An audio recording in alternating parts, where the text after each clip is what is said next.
रवीन्द्रे समागत्य तिष्ठन्तमानन्दकन्दं परब्रह्मलिङ्गं भज पाण्डुरङ्गं पाण्डुरङ्गा करू प्रथम नमन पाण्डुरङ्गा करू प्रथम नमन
नमो कर्मभूमी जिथे वाढले, नमो भारत भूमी जिच्या सर्व कामी, जिजो देह माझा तपवार्मिके मी.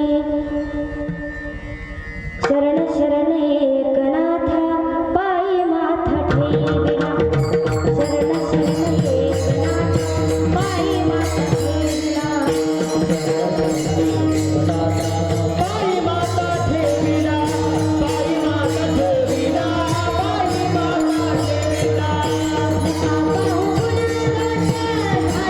Bye.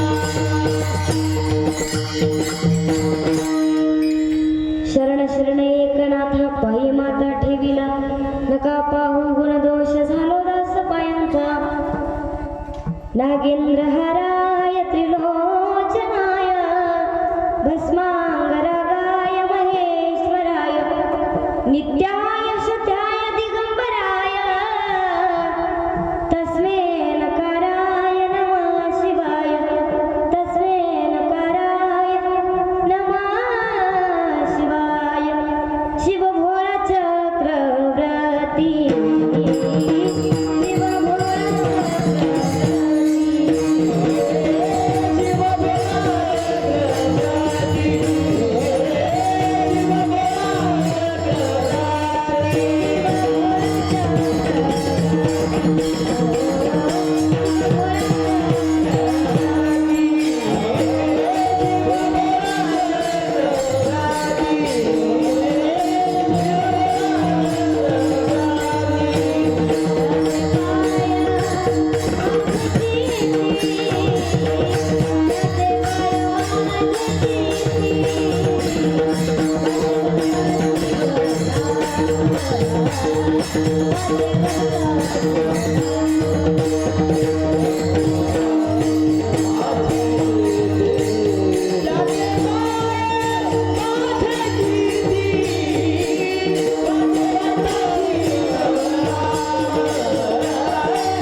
शिवभोळा चक्रवर्ती त्याचे पाय माझे चित्ती वाचे वदता शिवनाम तया न बाधे क्रोध काम जय जय श्री राधा रमण जय जय नवल किशोर जय गोपी चित्त चोर प्रभू जय जय माखन चोर जयांचे केल्या स्मरण होय सकळ विद्यांचे अधिकरण तेचे बंधू श्री चरण श्री गुरूंचे ते नमस्कार आता विठ्ठला विठ्ठला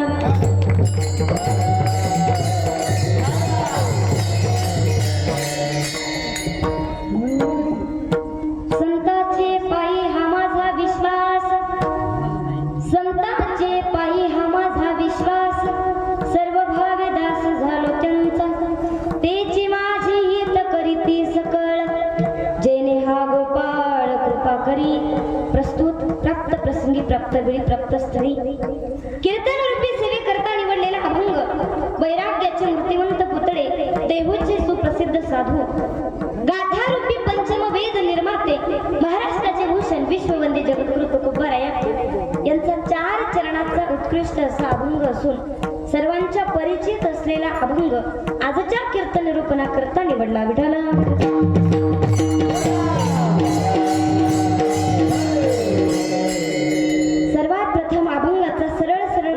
तुमच्या समोर मांडण्याचा प्रयत्न करते। या अभंगामध्ये जगद्गुरु तुकोबाराय सांगतात की बाबा रे जीवन जगत असताना विश्वास हा अतिशय महत्त्वाचा आहे। विश्वास जर वजा केला तर हे जग टिकू शकत नाही, हे जग शेवटाला जाऊ शकत नाही। विश्वास महत्त्वाचा आहे। आणि मला सांगा विश्वास हा शब्द किती अक्षरी आहे? पुरुष मंडळ किती अक्षरी आहे? सांगता येईल का कोणाला? आपला हा नरदेह किती हाताचा आहे? 3.5 हाताचा नरदेह 3.5 अक्षरी विश्वास या शब्दावरती अवलंबून आहे। एवढा महत्वाचा हा विश्वास. मग हा विश्वास ठेवायचा कुठे? विश्वास ठेवण्याचं एकमेव ठिकाण संत आहेत. म्हणून संतांच्या चरणावरती विश्वास ठेवा आणि संतांचे दास व्हा. पण आता दास व्हायला कुणाला आवडतच नाही महाराज, बरोबर? प्रत्येकाला वाटतं मी मालक असलो पाहिजे, मी मालक झालो पाहिजे, पण मी दास झालो पाहिजे. असं कोणी म्हणतं का? म्हणतं कोणी? नाही, कोणीच म्हणू शकत नाही. पण ऐका ना दादा, जो दास होतो ना तो जगाचा मालक होत असतो. दास्यत्व स्वीकारलं जनाबाईनं, दास्यत्व स्वीकारलं हनुमंतरायानं. दास्यत्व निकट हनुमंत पै केले म्हणून देखिले रामचरण. म्हणून तुकोबाराय म्हणतात संतांचे दास व्हा. संतांचे पायी हा माझा विश्वास, सर्व भावे दास झालो त्यांचा. एक साधक म्हटला, महाराज तुम्ही म्हणता संतांचे दास व्हा, मग संतांचे दास झाल्याच्या नंतर संत काय करतील? त्याची माझी हित करीती सकळ, जेणे हा गोपाळ कृपा करी. संत आपलं हित करतील, आपलं कल्याण करतील. आणि जेणे हा गोपाळ कृपा करी, कृपेबद्दल जर बोलायचं झालं, शास्त्रामध्ये 4 कृपा सांगितल्या: देवकृपा, गुरुकृपा, आत्मकृपा आणि शास्त्रकृपा. यामध्ये एक कृपा होऊ द्या, बाकीच्या कृपा आपोआप तुमच्या मागे येत असतात. गुरुकृपा झाली, देवकृपा होते, आत्मकृपा होते, शास्त्रकृपा सुद्धा होते. पण महत्वाची कृपा गुरुकृपा. कारण गुरुचीच कृपा आपल्यावरती नसेल, देवाची कृपा होईल का? नाही. आणि गुरुकृपा पात्र होण्याकरता गुरुबद्दल तेवढा अंतकरणामध्ये भक्ती, भाव, श्रद्धा असावी लागते. आणि एक वाक्य तुम्हाला सांगून जाते दादा, जीवनामध्ये तुम्ही किती मोठे व्हा, पण तुमच्या डोक्यावरती जर गुरुचा हात नसेल तर तुमची प्रगती होणे शक्य नाही. गुरु अतिशय महत्वाचे आहेत. माऊली सुद्धा म्हणतात, ज्ञानदेव म्हणे तरलो तरलो आता उद्धरलो. गुरु काय करतात? गुरु सत्याची वाट आपल्याला दाखवत असतात. गुरु बिना कोण बतावे वाट, बडा बिकट यमघाट, कोण बतावे वाट. गुरु बिना कोण बतावे वाट. गुरु शिवाय सत्याची वाट आपल्याला कोणी दाखवू शकत नाही. म्हणून अशा 4 कृपा शास्त्रामध्ये सांगितल्या. 3ऱ्या चरणामध्ये भागलिया मज वाहतील कडे, त्यांचे आणि जोडे सर्व सुख. परमार्थ करत असताना परमार्थाच्या वाटेवरती एखादा साधक जर थकला तर संत महात्मे त्याला कडेवरती घेतात. आणि शेवटच्या चरणामध्ये तुकोबाराय म्हणतात, तुका म्हणे शेष सेवीन आवडी, वचन न मोडी बोली लेते. संत महात्मे आपल्यासाठी एवढं करतात, मग संताचं वचन आपल्याकडून भंग होऊ नये, संताचं उचिष्ट खाण्याची भावना साधकाची असली पाहिजे. हा झाला अभंगाचा सरळ सरळ भाव. विठ्ठल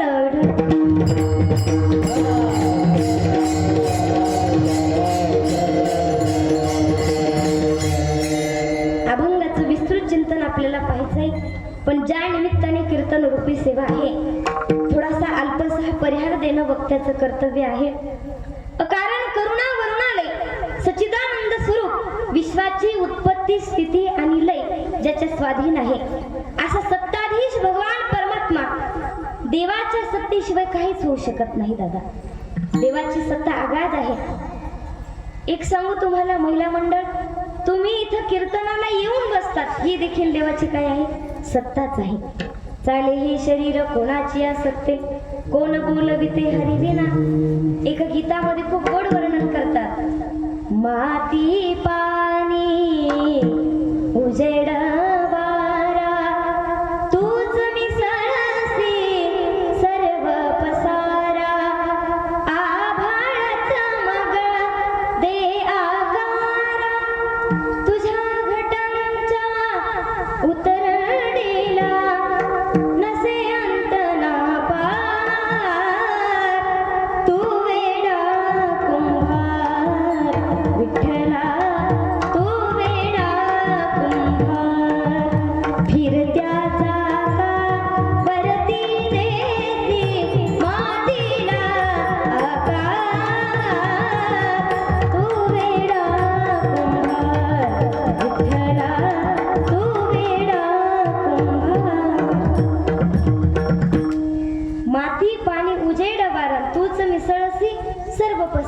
हे पूर्ण जगत त्या भगवंताच्या सत्तेने चालते.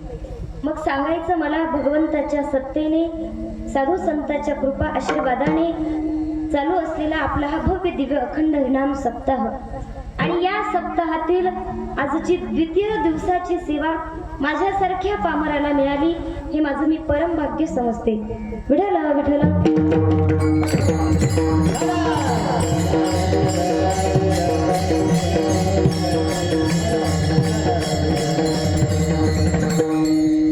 या सप्ताहामध्ये श्रीमद भागवत कथा, ज्यांच्या मुखारविंदातून श्रीमद भागवत कथेचं श्रवण आपण करत आहात अशा हरिभक्त परायण आमच्या संगीताताई जिरवणकर ताईंच्या अमृततुल्य वाणीतून तुम्ही कथेचं श्रवण करत आहात. आणि ताईंबद्दल जर सांगायचं झालं तर अगदी माझ्यावरती मुलीप्रमाणे प्रेम करणाऱ्या आमच्या ताई आज माझ्या कीर्तनामध्ये देखील त्या उपस्थित राहिल्या.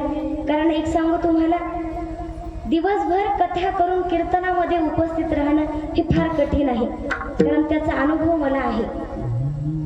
आमच्या गावामध्ये सुद्धा माझी कथा चालू आहे. आज कथेचा 5वा दिवस आहे, त्याच्यामुळे थोडा आवाज सुद्धा बसलेला आहे. आणि सांगायचं मला, दिवसभर 4 तास कथा करून कीर्तनामध्ये उपस्थित राहणं कठीण आहे, पण ताईंचं अंतःकरण मोठं आहे. मोठ्या अंतःकरणानं त्या माझ्या कीर्तनामध्ये उपस्थित झाल्या आहेत. ताईंसाठी एकदा जोरदार टाळी वाजवा. ताईंचे देखील मी अंतःकरणापासून धन्यवाद मानते. आणि या सप्ताहामध्ये उत्कृष्ट गायनाची साथ ज्यांची लाभलेली आहे असे गायनाचार्य हरिभक्त परायण गणेश महाराज असतील, नरहरी मामा असतील, रामकिसन मामा असतील, तुपेकर महाराज असतील, प्रदीप महाराज असतील, संभाजी महाराज असतील, मारुतराव महाराज असतील, सर्वच महाराज मंडळी, सर्वांच्या अंतःकरणापासून धन्यवाद. मृदंगाची गोड साथ ज्यांची आहे असे कृपाल महाराज, बरोबर ना, महाराजांचे देखील अंतःकरणापासून धन्यवाद. आणि आमचे छोटे महाराज, सूरज भैया महाराज, या लेकरासाठी एकदा जोरदार टाळी वाजवा. कारण एवढ्या कमी वयामध्ये एवढं गोड वादन, मला तर आश्चर्यच वाटलं. किती सुंदर वादन आहे महाराज, आणि दिसायला सुद्धा अगदी गरीब दिसते. सुंदर पखवाद महाराज वाजवतायत. पुन्हा एकदा सर्वांचे आभार. सर्व बाळ गोपाळ टाळ घेऊन उभे आहेत त्यांचे देखील धन्यवाद. आणि ज्यांच्यामुळे इथे येण्याचा योग प्राप्त झाला अशा हरिभक्त परायण गंगाधर महाराज असतील, त्यांना देखील धन्यवाद. पुन्हा एकदा सर्वांचे धन्यवाद मानते. चोपदार महाराज असतील, विनेकरी बाबा असतील, आमचे शूटिंगवाले मामा असतील, सगळ्यांना धन्यवाद. आणि सेवेला सुरुवात.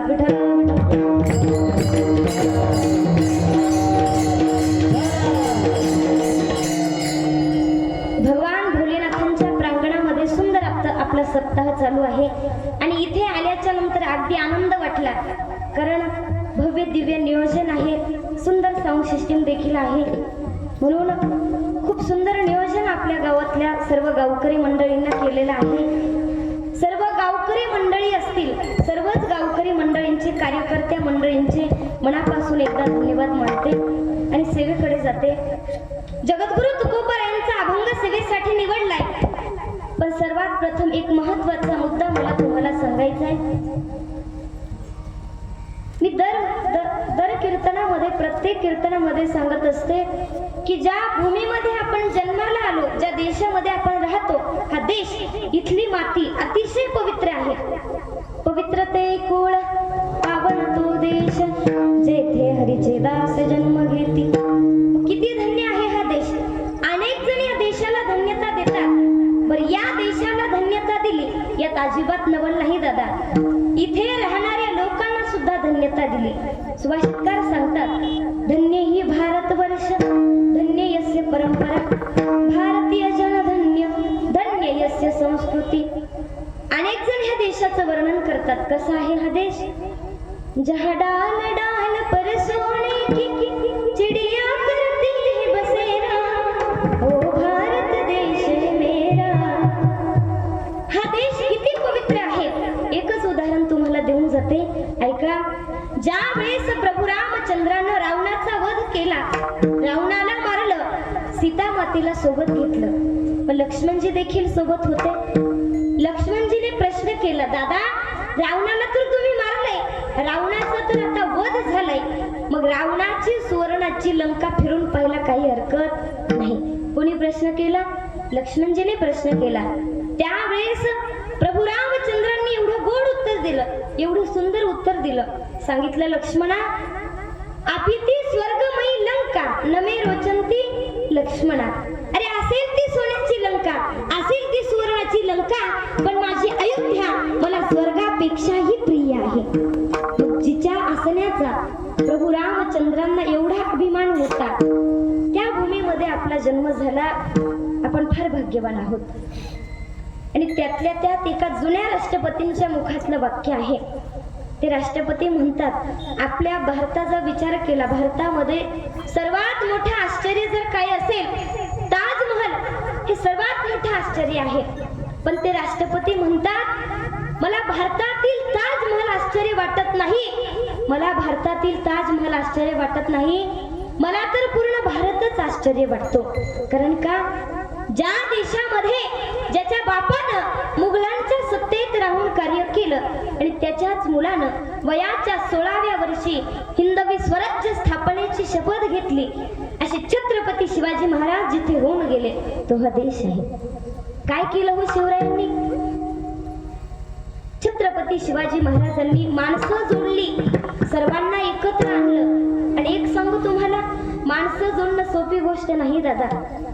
कारण माणूस बदलला, माणसाची प्रवृत्ती बदलते, त्याचं मन बदलतं, त्याचे विचार बदलतात. माणसं जोडणं फार कठीण आहे. आपलं अख्खं आयुष्य निघून जातं, पण आपल्याला आपल्या घरातली 2 माणसं आपल्याला जोडता येत नाहीत. मग एवढी माणसं जोडणं सोपी आहे का? सोपं नाही, फार कठीण आहे. बरं, सगळेच माणसं चांगली असतील अशातला भाग नाही. शिवाजी महाराजांच्या काळामध्ये विश्वासातली लोक होती, पण फुटीर लोक सुद्धा होतीच ना महाराज. सगळेच विश्वासातली नव्हती, स्वार्थानं बरबटलेली लोक होती. पण असं असताना सुद्धा सर्वांना एकत्र आणलं, सर्वांच्या डोक्यामध्ये सुपीक विचार पेरले. सांगितलं, बाबा रे, 100 वर्ष शेळी होऊन जगल्यापेक्षा एक दिवस वाघ होऊन जगा, देव तुम्हाला पायाजवळ जागा देईल. असे सुंदर विचार शिवरायांनी सांगितले. जगायचं कसं हे शिवरायांनी शिकवलंय, मरायचं कसं हे संभाजी महाराजांनी शिकवलंय. मग कोणी म्हणतं, ताई का हो, संभाजी महाराजांचं या देशासाठी काय कार्य आहे? संभाजी महाराजांचं धर्मासाठी काय कार्य आहे? एवढं मोठं कार्य आहे दादा, एवढं मोठं बलिदान त्यांनी या देशाकरता दिलंय. ज्या वेळेस औरंगजेबानं सांगितले, धर्मा संभा तू काय कर, धर्म सोड, तू धर्म सोड, नाहीतर तुझे दोन्ही पाय कलम करण्यात येतील. दोन्ही पाय कलम केले पण धर्म सोडला नाही. सांगितलं, धर्म सोड, नाहीतर दोन्ही हात कलम करण्यात येतील. दोन्ही हात कलम केले महाराज, पण धर्म सोडला नाही. किती त्रास दिला, अंगाचे सलटे काढून त्या अंगावरती मिरच्यांची लिंबाची चोळण जखमेवरती केली. एवढा त्रास महाराजांनी सहन केला, पण निमिषाला बळी गेले नाहीत.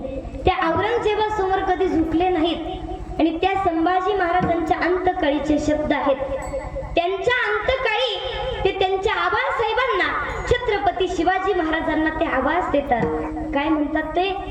आबासाहेब, अहो ऐका आबासाहेब, आभाळाच्या डोळ्यानं तुम्ही आम्हाला पाहत असाल, आभाळाच्या डोळ्यानं तुम्ही आम्हाला पाहत असाल, पण तुमचं ते आभाळा एवढं रूप पाहण्याकरता आता हे डोळे शिल्लक राहिले नाही.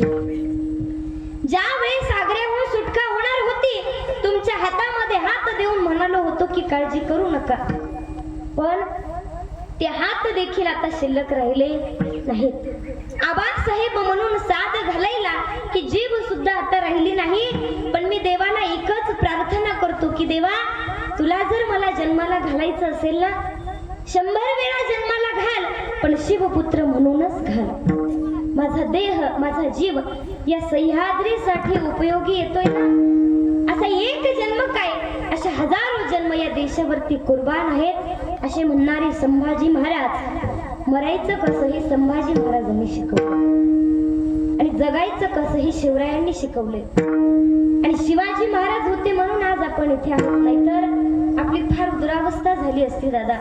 म्हणून स्वाभिमानानं म्हणावंसं वाटतं, आपल्या गळ्यामध्ये टाळ, आपल्या गळ्यामध्ये माळ, आपल्या भाळावरती बुक्का, आपल्या कपाळावरती कुंकू, आपल्या अंगणामध्ये तुळस, मंदिरावरती कळस, महिलांच्या नाकामध्ये नथ आणि पुरुषांच्या ओठावर मिशी जर कोणामुळे असेल तर ती फक्त छत्रपती शिवाजी महाराजांमुळे आहे. आणि या छत्रपती शिवाजी महाराजांना घडवणारा जर कोण असतील तर त्या जिजाऊ माँसाहेब आहेत. दरवर्षी आपण शिवरायांची जयंती साजरी करतो आणि केलीच पाहिजे, पण त्याचबरोबर 12 जानेवारीला जिजाऊ माँसाहेबांची जयंती साजरी केली पाहिजे. का? त्यांनी शिवरायांना घडवलंय आणि लेकरं घडवत असताना फार काळजी घ्यावी लागते. शिवाजी महाराज घडले असेच घडले का? नाही, फार काळजी घेतली महाराज. महाभारतातल्या गोष्टी, रामायणातल्या गोष्टी माँसाहेबांनी शिवरायांना सांगितल्या आणि त्यातून शिवाजी महाराज घडले. म्हणून माँसाहेबांनी चांगले संस्कार शिवरायांवरती लावले. म्हणून आज अनेक पोवाड्यामध्ये त्या माँसाहेबांना धन्यता देतात. धन्य धन्य द्वारा आई शिवरायाची जिजाई आज पूजित महाराष्ट्र सारा मुजरा मानाचा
अनेक पोवाड्यामध्ये माँसाहेबांना धन्यता दिली. का?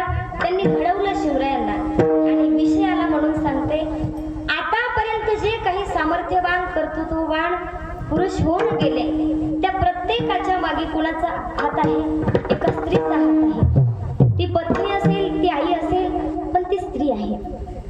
मग सांगायचं मला, ज्या मातीमध्ये असे थोर कर्तृत्व भाग्यवान आहोत. त्यातल्या त्यात महाराष्ट्रामध्ये झाला. कारण वृंदावन प्रेमाची भूमी आहे, अयोध्या वैराग्याची भूमी आहे, पण माझा महाराष्ट्र ही संताची भूमी आहे. अनेक थोर संत होऊन गेले. प्रेमाची मूर्ती नामदेव आहे, ज्ञानाचं भंडार ज्ञानोबा आहे, वैराग्याचं ज्वलंत प्रतीक असणारे जगद्गुरु तुकोबा आहे, शांतीचं प्रतीक नाथ बाबा, ज्यांच्या हाडातून विठ्ठल विठ्ठल आवाज येतोय असे श्री संत चोखोबा आहे, ज्यांनी ज्ञानाच्या दोरीनं देवाला धरलं, हृदयामध्ये साठवलं अशा श्री संत जनाबाई. अनेक संत होऊन गेले. आणि कर्माला प्राधान्य द्या, कर्म हेच ईश्वर आहे अशी जगाला ज्यांनी शिकवण दिली असे सावता महाराज. सावता महाराज म्हणतात, बाबा रे, जे काही काम तुम्ही करताय त्या कामामध्ये तुम्ही ईश्वराला पहा आणि तीच तुमची काय ठरेल, ती तुमची भक्ती ठरेल. आज आपण भक्ती करतो, भक्ती करत नाही असं मी म्हणणार नाही तुम्हाला. आज आपण भक्ती करतो, पण या भक्ती करण्यामध्ये मी पण आहे. कसा मी पण आहे? एकदा वारीला जाऊ दे, लगेच म्हणणार आम्ही वारीला गेलो होतो, आम्ही कीर्तन ऐकतो, आम्ही कथा ऐकतो. हा काय आहे? हा मी पण आहे. आणि भक्तीमध्ये मी पण आला, ती भक्ती ठरू शकत नाही. काही लोक काय भक्ती करतात, एका माणसानं रात्रभर भजन केलं, रात्रभर भजन केलं, सकाळ झाली, सकाळी उठला, दुसऱ्याचीच मका कापली ना आपल्या म्हशीला आणून टाकली. मग आता रात्रभर भजन करून काय उपयोग झाला? काहीच फायदा नाही ना महाराज. अशी भक्ती करून काहीच उपयोग नाही. एका बाईनं काल्याचं कीर्तन ऐकलं, कारण कीर्तनामध्ये सांगतात की 7 दिवस तुम्ही कीर्तन नाही ऐकलं तरी चालेल, काल्याचं कीर्तन ऐकलं तर 7 दिवस कीर्तन ऐकल्याचं फळ मिळतं. मग त्या बिचारी 7 दिवस तर कीर्तनाला गेलीच नाही. काल्याच्या दिवशी कीर्तनाला गेली, कीर्तन संपलं, घरी निघाली. लेकरं फार विचित्र असतात. एका लेकरानं घरातून जो देवाचा जो देव तांब्या असतो तो देव तांब्या घराच्या बाहेर फेकला. बाईनं तांब्या पाहिला, पटकन उचलला, चटकन पदराखाली घातला आणि घरी घेऊन गेली. कोणाचा तांब्या? दुसऱ्याचा तांब्या. ही हिच्या घरी घेऊन गेली. मग हिला काल्याचं कीर्तन ऐकून काय फायदा झाला का? काहीच फायदा नाही झाला. अशी भक्ती करून उपयोग नाही. भक्तीची एके ठिकाणी खूप गोड व्याख्या सांगितली. भक्ती जेव्हा अन्नामध्ये शिरते तेव्हा त्याला प्रसाद म्हणतात. भक्ती जेव्हा भुकेमध्ये शिरते तेव्हा त्याला उपवास म्हणतात. भक्ती जेव्हा पाण्यामध्ये शिरते तेव्हा त्याला तीर्थ म्हणतात. भक्ती जेव्हा चालायला लागते तेव्हा त्याला तीर्थयात्रा म्हणतात. भक्ती जेव्हा कृतीमध्ये उतरते तेव्हा त्याला सेवा म्हणतात. आणि भक्ती जेव्हा एखाद्याच्या मनाच्या गाभाऱ्यात शिरते तेव्हा त्याला ज्ञान म्हणतात. एवढी गोड व्याख्या भक्तीची आहे. श्रीमद भागवतामध्ये सुद्धा भक्तीचे 9 प्रकार सांगितले की ज्याप्रमाणे म्हणतात ना, एक गहू आणि प्रकार, एका गव्हापासून किती पदार्थ बनतात महिला मंडळ? अनेक पदार्थ बनतात. मग त्याप्रमाणे भक्ती एकच आहे, पण त्या भक्तीचे प्रकार 9 सांगितले. पण ह्या 9 प्रकारापैकी ही भक्ती करणं तुम्हाला कठीण जात असेल. जे काही काम तुम्ही करता त्या कामामध्ये तुम्ही देवाला पहा आणि तीच तुमची भक्ती ठरेल. काही लोक अशी भक्ती करतात, वार बदलला की त्यांचा देवच बदलतो. सोमवार आला की भगवान शंकराची भक्ती करणार. किती भक्ती करणार? दिवसभर भगवंताचं नामस्मरण करणार, भगवान शंकराचं. हे भोळ्या शंकरा, हे भोळ्या शंकरा, आवड तुला बेलाची, आवड तुला बेलाची, बेलाच्या वाणाची. हे भोळ्या शंकरा, हे भोळ्या शंकरा. सोमवार आला की महादेवाची भक्ती करणार, परत वार बदलला, मग आला मंगळवार, मग बांगड्याची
तीन शिरे सहा हात तया माझे दंडवत. शुक्रवारी परत देवीची भक्ती करणार, संतोषी मातेची भक्ती करणार. शनिवारी शरण शरण हनुमंता आलो रामदूता आणि रविवारी खंडोबारायाची भक्ती करणार. म्हणजे वार बदलला की यांचा दिवस बदलून जातो. पण तुकोबाराय सांगतात ना, एक गाऊ आम्ही विठोबाचे नाम आणि एकाचे काम नाही येते. एका देवाची भक्ती केली पाहिजे. पण याही पेक्षा सर्वात सोपी पद्धत सावता महाराज म्हणतात की तुमच्या कर्मामध्ये तुम्ही देवाला पहा. मग तुमची शेती असेल, तुमचा व्यवसाय असेल, मध्ये का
अतिशय सुंदर प्रमाण महाराजांनी दिलं. कामामध्ये काम, काही म्हणा राम राम.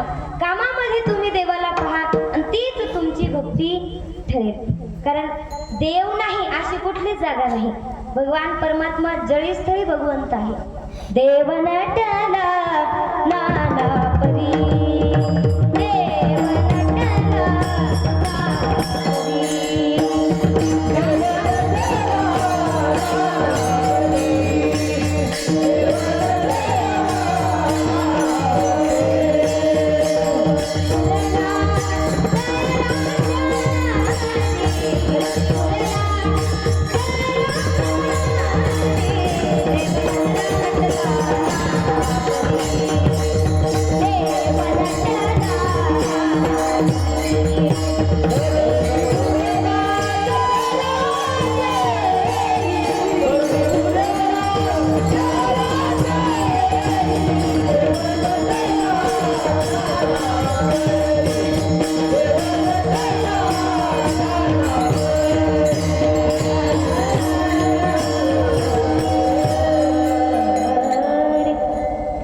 कितीतरी प्रमाण आपल्याला देता येते.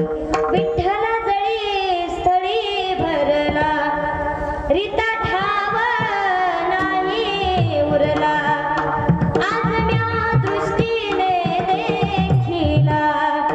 विठ्ठलाची विठ्ठला, विठ्ठला जळी स्थळी भरला, विठ्ठला जळी स्थळी भरला. कितीतरी प्रमाणात देता येतील. भगवंत नाही अशी कुठलीच जागा नाही. मग अशी जगाला ज्यांनी शिकवण दिली असे सावता महाराज आणि ज्यांचा अभंग आपण सेवेसाठी निवडला, जगद्गुरु तुकोबाराय.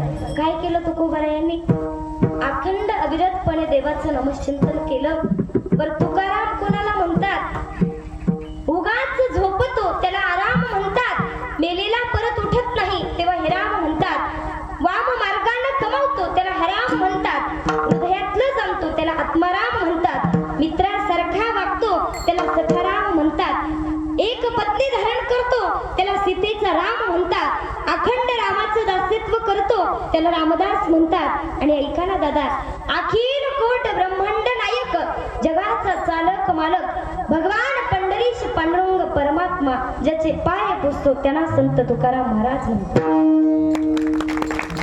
केवढा हा अधिकार, केवढा हे सामर्थ्य, एवढं भजन तुकोबारायांनी केलं. ज्या वाटेनं तुकोबाराय गेले ती वाट विठ्ठल विठ्ठल म्हणू लागली. कोण? वाट. आणि आपण, आपली फार वाट लागायची वेळ आली पण आपण विठ्ठलाचं नाव घेत नाही. जनाबाईच्या गौऱ्या विठ्ठल विठ्ठल म्हणत होत्या पण आपण विठ्ठलाचं नाव अजिबात घेत नाही.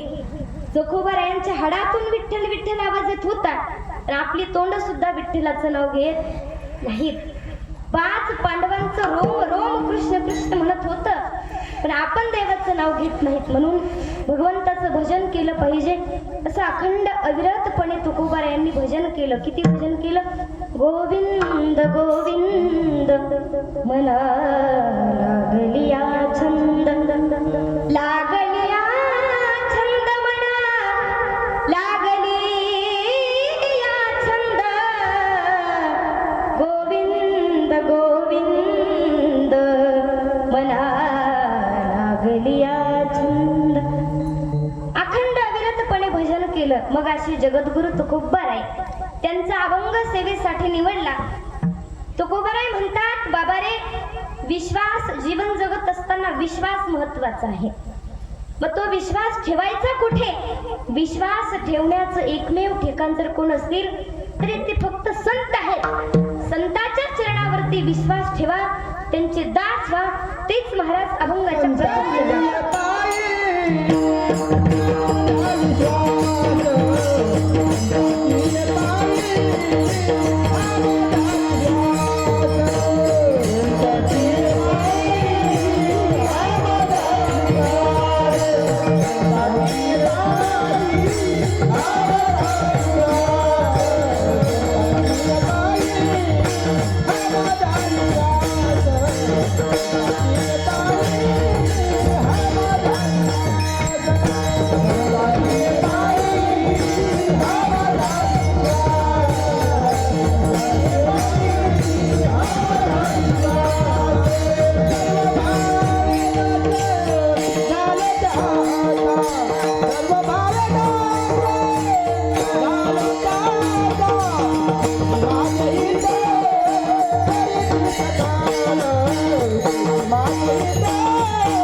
संतांच्या चरणावरती विश्वास ठेवला पाहिजे. आणि विश्वास या शब्दावर बोलायचं झालं बरंच काही बोलता येतं. विश्वास कशाला म्हणतात? आणि विश्वास जर वजा केला हे जग टिकू शकत नाही. दादा मला सांगा, आपण आपली मुलगी दुसऱ्याच्या घरी देतो, थाटामाटामध्ये आपण लग्न करतो, हुंडा देतो, सगळं काही आपण करतो, परंतु त्या पाठीमागे कशाचा आधार असतो? विश्वासाचा. विश्वासाने आपण आपली मुलगी दुसऱ्याच्या घरी देतो. बरं, दुसऱ्याची मुलगी सून म्हणून घरात आणायची, आणि ती सुद्धा कशानं? विश्वासानं. विश्वास जर वजा केला कोणतीच गोष्ट होऊ शकत नाही. प्रत्येक गोष्टीमध्ये विश्वास हा लागतोच. दुसऱ्याची मुलगी सून म्हणून घरात आणायची, विश्वास लागतो. आणि एखाद्या वेळेला त्या विश्वासाला काय होतं? तडा जातो. मग अशा आमच्या महिला मंडळ कीर्तनामध्ये उदास बसतात. मग त्यांना विचारलं, का हो आजी, काय झालं, एवढ्या उदास का तुम्ही? तुमचा मुलगा तुमची काळजी घेत नाही का?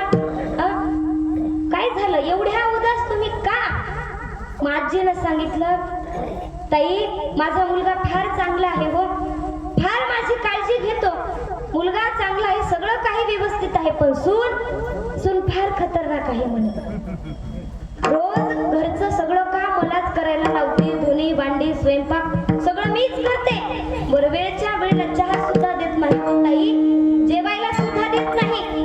मी म्हटलं, का हो आजी, सून करत असताना तुम्ही विचारपूस केली नव्हती का? आजीला सांगितलं, ताई, अहो काय विचारपूस करायची म्हणे, भावाचीच मुलगी केली. म्हणजे भावाचीच मुलगी सून म्हणून घरात आणली. विश्वासघात केला. म्हणजे हा विश्वास अतिशय महत्वाचा आहे. मग हा विश्वास कुठे ठेवला पाहिजे? संतांच्या चरणावरती. बरं, संतांच्या चरणावरती कोणी विश्वास ठेवला? एका राक्षसानं संतांवर विश्वास ठेवला होता. मग आपण तर माणसं आहोत, आपल्याला संतांच्या चरणावर विश्वास ठेवायला काही हरकत नाही. मग तो राक्षस कोण होता? अतिशय सुंदर प्रसंग. त्या प्रसंगापर्यंत मी तुम्हाला घेऊन जाणार आहे. एकदा भजन करा. विठ्ठल विठ्ठल.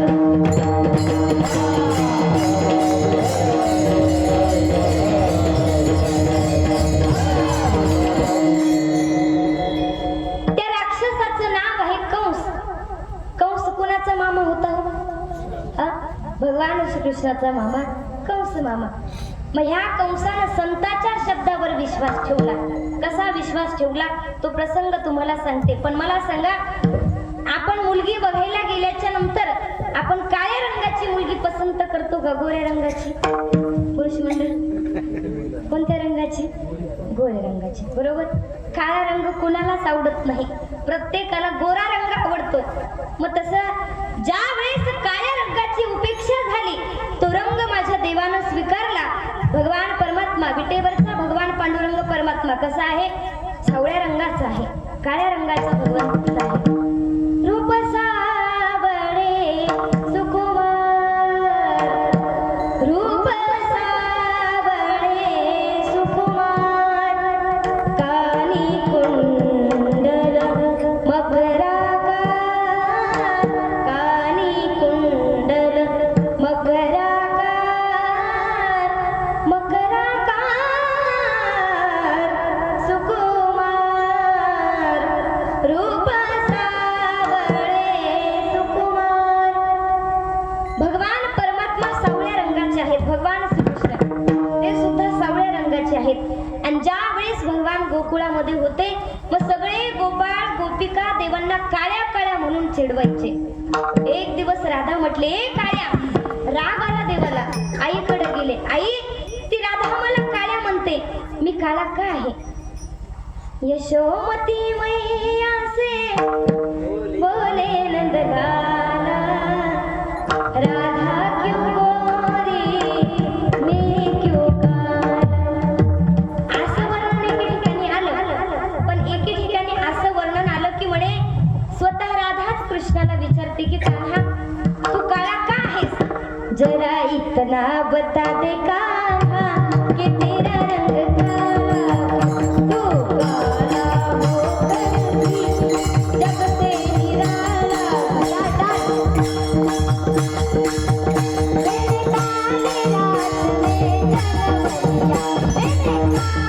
काली रात मेरे काली रात में जलवैया, मेरे काली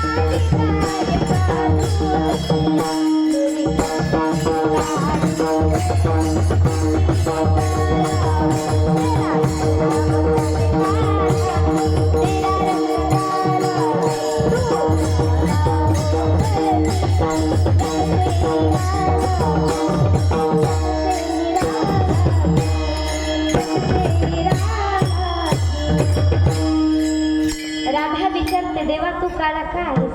जरा इतना बता दे कान्हा, तेरा रंग काला क्यों? तू काला होकर भी जग से निराला क्यों? मग देवानं सांगितलं, मी काळा का आहे?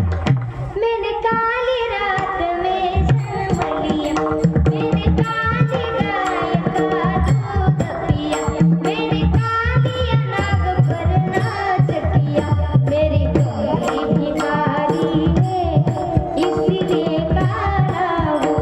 जरा इतना बता दे कान्हा, तेरा रंग काला क्यों?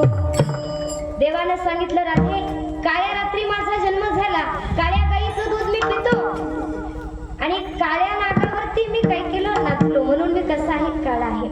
मग अशा प्रकारे भगवंत काळ्या रंगाचे आहेत. इथपर्यंत आपण आता आलो.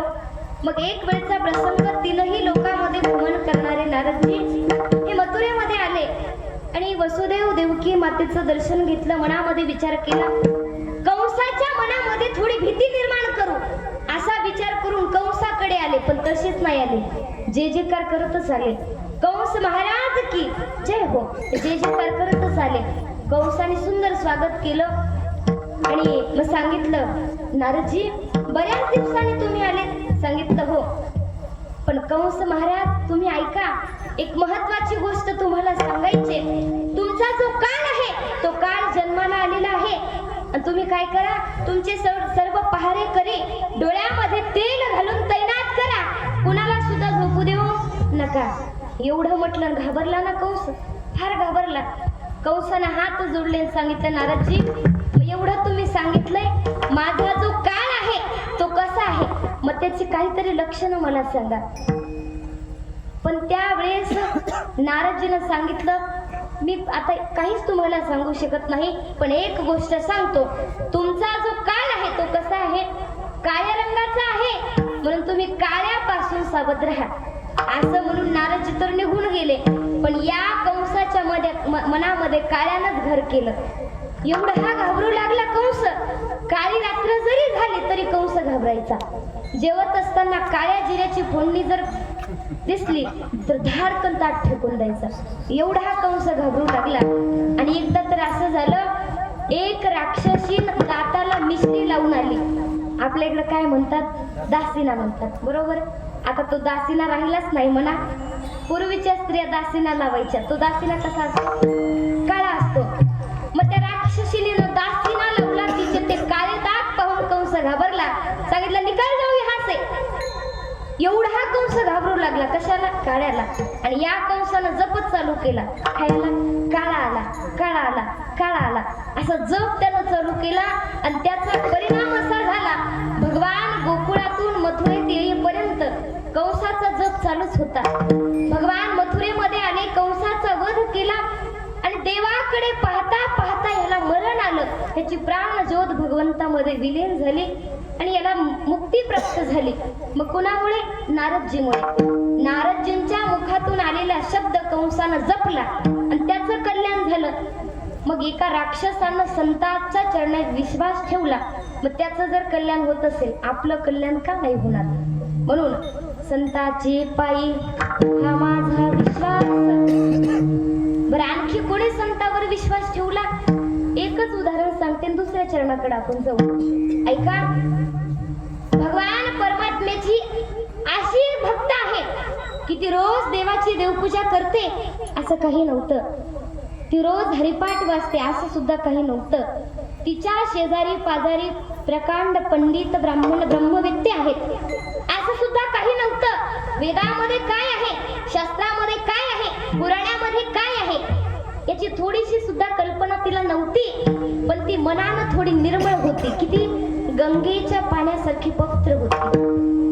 जैसी गंगा वाहे तैसे जाचे मन, तैसी गंगा वाहे तैसे जाचे मन, भगवंत जाण तयाच बरी, भगवंत जाण तयाच बरी.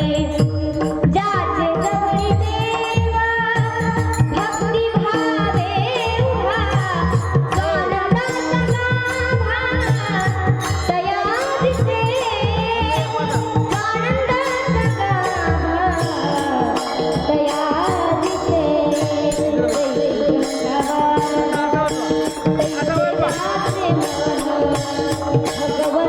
जाण तयाच बरी, भगवंत जाण तयाच बरी. जैसी गंगा वाहे तैसे ज्याचे मन, गंगेच्या पाण्यासारखी पवित्र होते. आणि आपल्याकडं बाकीचं सगळं गबाळ आपल्याकडं आहे, सगळं काही आहे, पण तेवढंच आपल्याकडं नाही. काय, आपलं मन पवित्र नाही. आणि देव काहीच पाहत नाही महाराज. देव फक्त भावाचा भुकेला आहे, थोर प्रेमाचा भुकेला. हाची दुष्काळ तयाला, हो थोर प्रेमाचा भुकेला, थोर प्रेमाचा भुकेला. भगवंत विदुरजींच्या घरी ज्या वेळेस भगवंत विदुरजींच्या घरी आले, देवाला बसायला गवताची चटई दिली. गवताच्या चटईवर भगवान बसले. आणि देवाला बसायला सोफाच लागतो अशातला भाग नाही. देव गवताच्या चटईवर सुद्धा भक्तासाठी बसतो, पण तेवढा भाव अंतकरणामध्ये असावा लागतो. देव भक्ताची चटणी भाकर पुरणपोळी समजून खातो, पण खाऊ घालण्यामध्ये प्रेम असावं लागतं ना. नाहीतर पुरणपोळीचा स्वयंपाक केलाय, वरून तुपाची धार आणि दणकन ताटात दळण म्हणलं गिळा जाईल का नरड्याच्या खाली? नाही ना महाराज, खाऊ घालण्यामध्ये भाव असावा लागतो. आणि भगवंताने विदुरजींच्या घरच्या कन्या देखील खाल्ल्या. दुर्योधन का मेवा त्यागो, साग विदुर घर खाई. दुर्योधन का मेवा त्यागो, साग विदुर घर खाई. सबसे ऊंची प्रेम सगाई, सबसे ऊंची प्रेम सगाई. विदुरजींच्या कन्या देवाला खाल्ल्या. घरामध्ये केळं होती. सुलभा काकी देवाला खाण्यासाठी केळं घेऊन आल्या, पण भावविभोर झाल्या. अवस्था अशी झाली होती, कंठी प्रेम दाटे, नयनी निरलोटे, हृदयी प्रगटे रामरूप. अशी अवस्था त्यांची झाली. भावविभोर झाल्या. काय करायचं हे याचं भानच नाही. आणि मग काय केलं, केळं सोडलं, त्यातला गाभा स्वतःच खाल्ला, देवाला साल दिली. व देवानं भक्ताची साल सुद्धा ग्रहण केली. भगवंत काहीच पाहत नाहीत, म्हणून भगवंत काय आहे, देव भावाचा भुकेला आहे. मग मी तुम्हाला सांगत होते की जी महिला भक्त आहे तिच्या अंतःकरणामध्ये शुद्ध सात्विक भाव होता, आणि त्या भक्ताचं नाव आहे शबरी माता. शुद्ध सात्विक भाव तिच्या अंतःकरणामध्ये भरलेला होता, आणि तिनं संतांच्या शब्दावरती विश्वास ठेवला. कसा ठेवला तो प्रसंग थोडस समोर आपल्याला जायचंय, पण आता ऐका. त्या शबरी मातेचं लग्न ठरलं. लग्न ठरल्याच्या नंतर हजारो बोकड दारामध्ये बांधण्यात आले. मग विचारलं तिनं, बाबा एवढे सारे बोकड आपल्या दारासमोर का बांधले? मग सांगितलं, बाळा तुझं लग्न आहे, मग त्याच्यासाठी. मग तिनं सांगितलं, बाबा माझ्या लग्नाचा आणि यांचा काय संबंध? मग समजावून सांगितलं, बाळा तुझं लग्न आहे आणि तुझ्या लग्नामध्ये पाहुणे मंडळी येतात. त्या पाहुणे मंडळींना ह्यांची मेजवानी केली जाते, मदिरा दिली जाते, नाहीतर पाहुणे नाराज होतात. आणि पाहुणे कोण? वऱ्हाड माहिती आहे का तुम्हाला? वऱ्हाड माहिती ना? आणि ते वऱ्हाड एवढं विचित्र असतं दादा. मुलीचा बाप किती थाटामाटात लग्न करतोय हे वऱ्हाड कधी बघत नाही, कधीच बघत नाही. वऱ्हाड काय पाहिजे, खायला काय केले. जे खाण्यावर नागडोळे मोडतात, मग समजावं ते कोण आहे? ते वऱ्हाड आहे. मग तसं सांगितलं, बाळा वऱ्हाड नाराज होईल, पाहुणे नाराज होतील, म्हणून हे सगळं केलंय. पतीनं विचार केला. अर्धी रात्र विचारामध्ये गेली. आपल्या लग्नासाठी एवढ्या प्राण्यांचा जीव जाणार, विचार केला आणि सोडलं ना घर. अशी गेली दूर दूर वनामध्ये, अरण्यामध्ये गेली. पण विचार केला, आपले वडील आपल्याला कुठून शोधून काढतील. एका मेलेल्या उंटाच्या शरीरामध्ये दडून बसली. मग सगळ्यांनी शोध घेतला, सगळे निघून गेले. मग तेव्हा हिनं संताच्या झोपडीकडे धाव घेतली, आणि त्या संताचं नाव आहे मातंग ऋषी. मातंग ऋषीची सेवा शबरी माता करू लागली. रोज मातंग ऋषीची सेवा करते.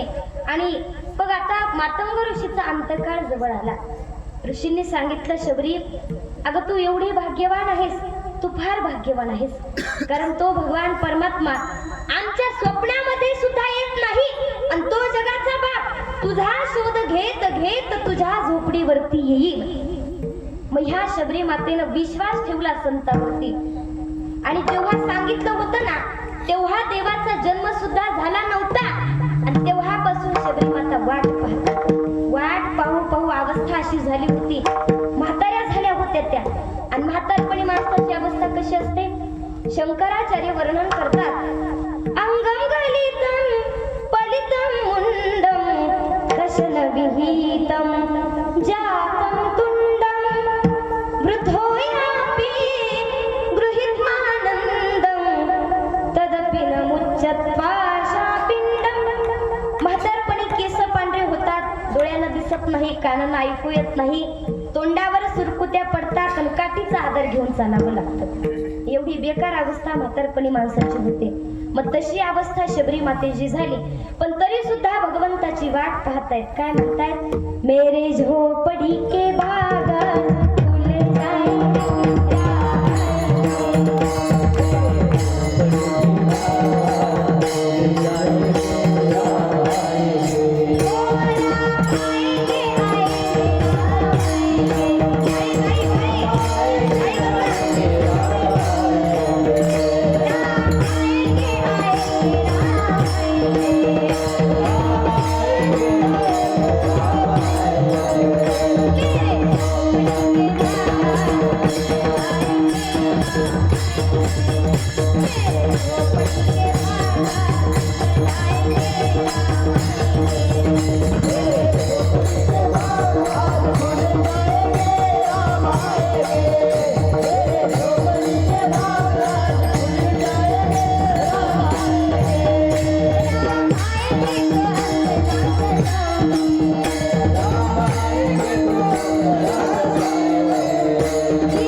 झोपडीवरती आले.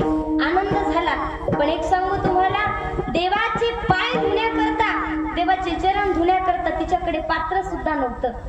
मग तुम्ही म्हणाल ताई, शबरी मातेकडे पात्र नव्हतं, ते जेवत कशामध्ये होत्या? बरोबर, कारण काही लोकांना काय प्रश्न पडेल काय सांगता येत नाही. मग त्याचा अर्थ असा आहे, भूक लागली, झाडाची फळं तोडून खावी, तहान लागली, ओंजळीनं पाणी प्यावं, पात्राची गरज होती का? नाही. पण जगाचा बाप आलाय, काय करावं? हाताची ओंजळ केली, ओंजळीवरती चरण घेतले, चरणावरती डोकं ठेवलं, एवढ्या रडल्या की त्या आसवांनी देवाचे चरण धुवून निघले. पण त्यांच्याकडे पात्र नव्हतं, पण देवाची चरण धुण्याची पात्रता त्यांच्याकडे होती. मग सांगायचं मला, शबरी मातेला देवाचं दर्शन झालं कुणामुळे? संतामुळे.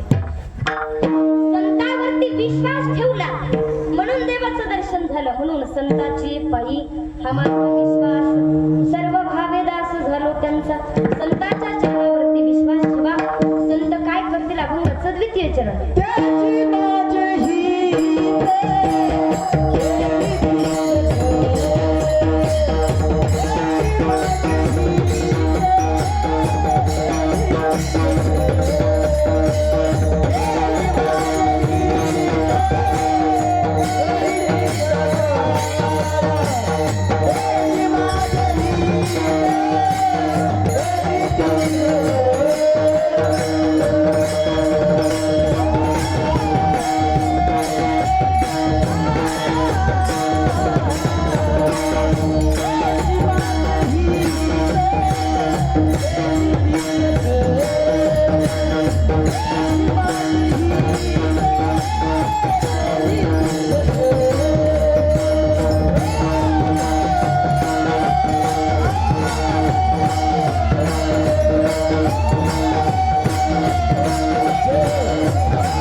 माझी हित करीती सकळ जेने हा गोपाळ कृपा करी संत जीवाचं हित करता गावकरी संप्रदायाच्या नियमाप्रमाणे मधलं भजन आपण घेऊ. परंतु भगवान भोलेनाथांच्या दरबारामध्ये आपला सप्ताह सुरू आहे, म्हणून भगवान भोलेनाथांचं भजन 2 मिनिटांसाठी आपण घेऊ. सर्वांनी मोठ्या प्रेमानं भजन करायचं आहे. नमः शिवाय ओम नमः शिवाय.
आपापले हात वरती घ्या. महिला मंडळ, पुरुष मंडळ, पाठीमागे ओट्यावरचे सगळेजण हात वरती घ्या. हरी जय जय, हरी जय जय.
आपल्या सर्वांचे धन्यवाद.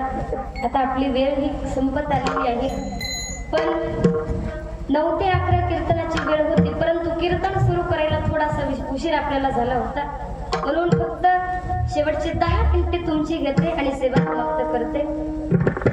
अभंगाच्या द्वितीय चरणामध्ये महाराज सांगतात की माझी ही करीती सकळ जेणे हा गोपाळ कृपा करी. जगद्गुरु तुकोबार यांच्या अभंगावरती मला जसं बोलता येईल तसं मी बोलण्याचा प्रयत्न केला आहे.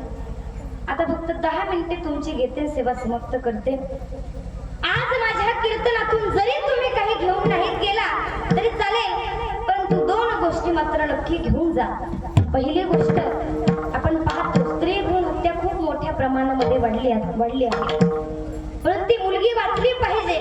आणि थोडा विचार जर आपण केला, आज प्रत्येक भागामध्ये मुलगी पुढे आहे.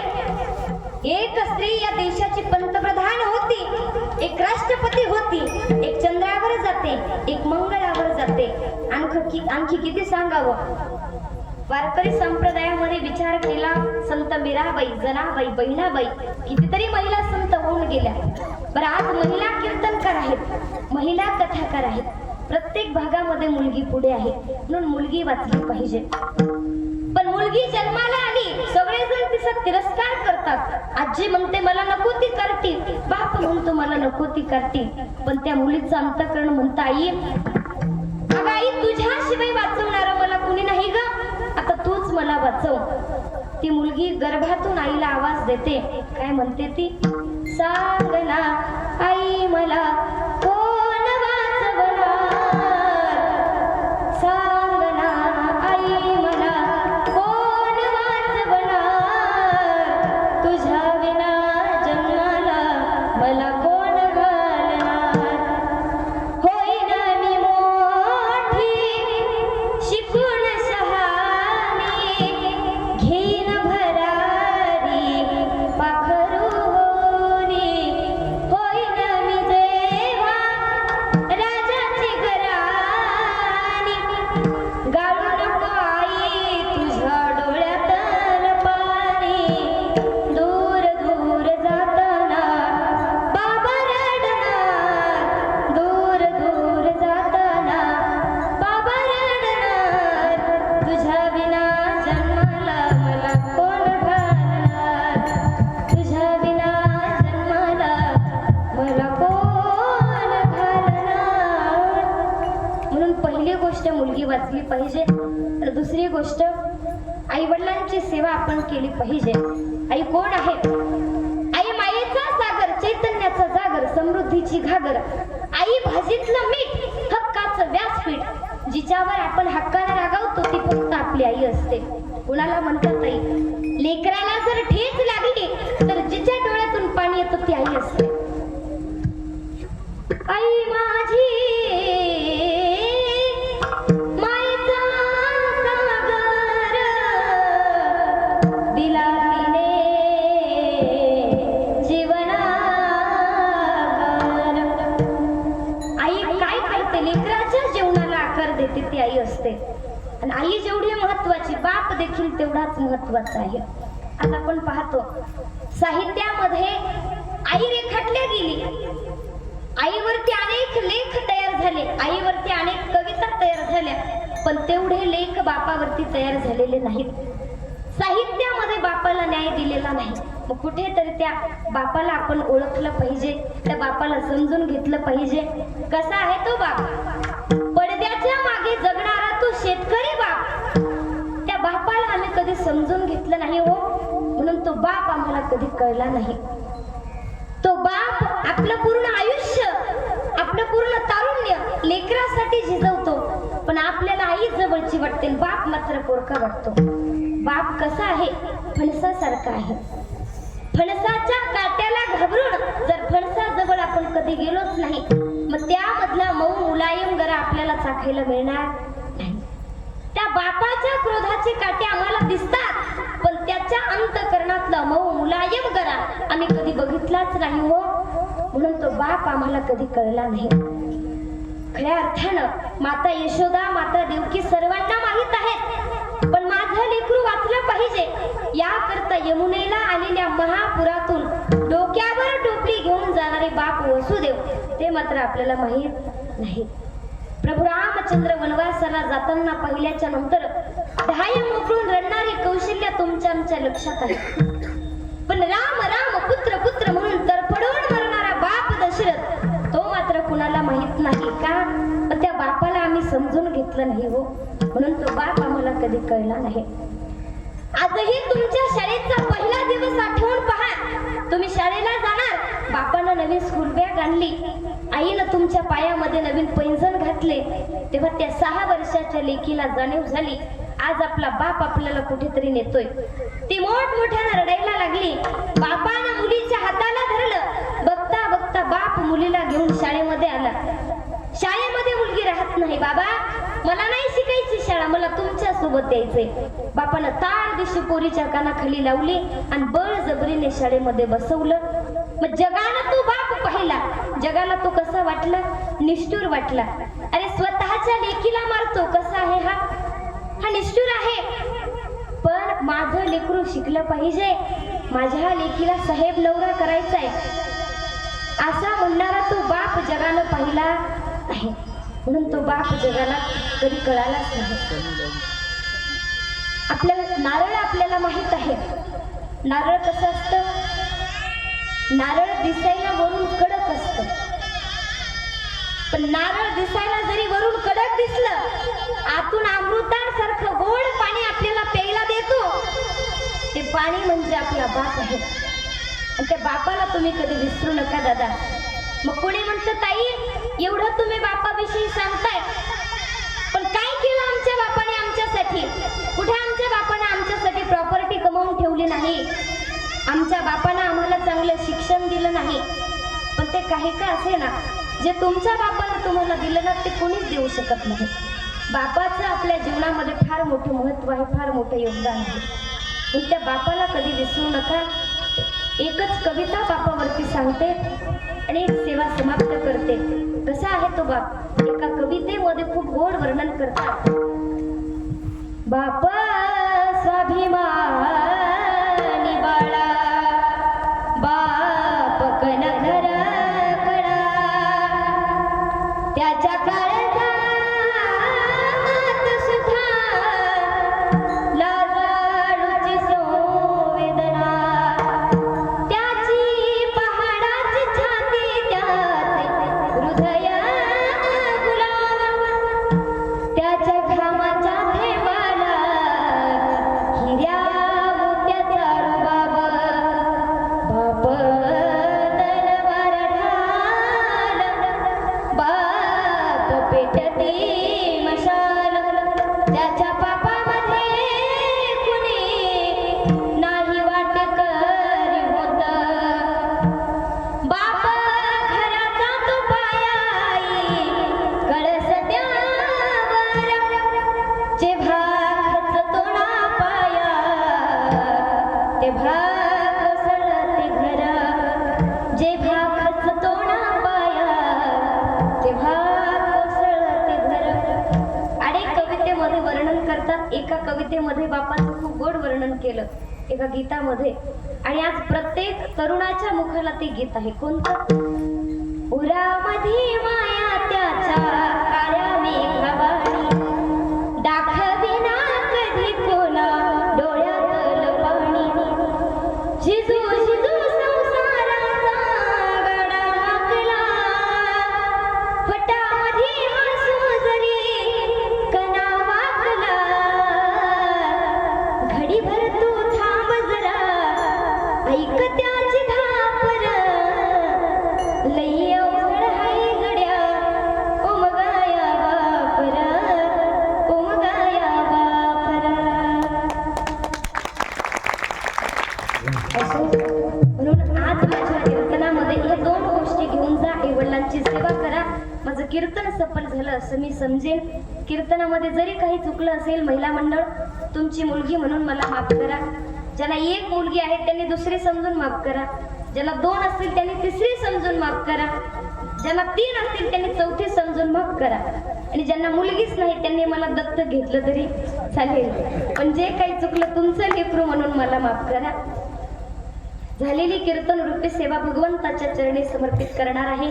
पण सर्वात प्रथम माझ्या कीर्तनामध्ये सगळे महाराज मंडळी, गायनाचार्य, मृदंगाचार्य अतिशय गोड सर्वांनी सुंदर साथ दिली. सर्वांचे धन्यवाद. आणि ताई देखील माझ्या कीर्तनामध्ये उपस्थित आहेत आणि अगदी स्वतःच्या मुलीप्रमाणे ताई मला जीव लावतात. ताई देखील कीर्तनाला आल्या, आनंद वाटला. त्यांना देखील पुन्हा एकदा धन्यवाद देते.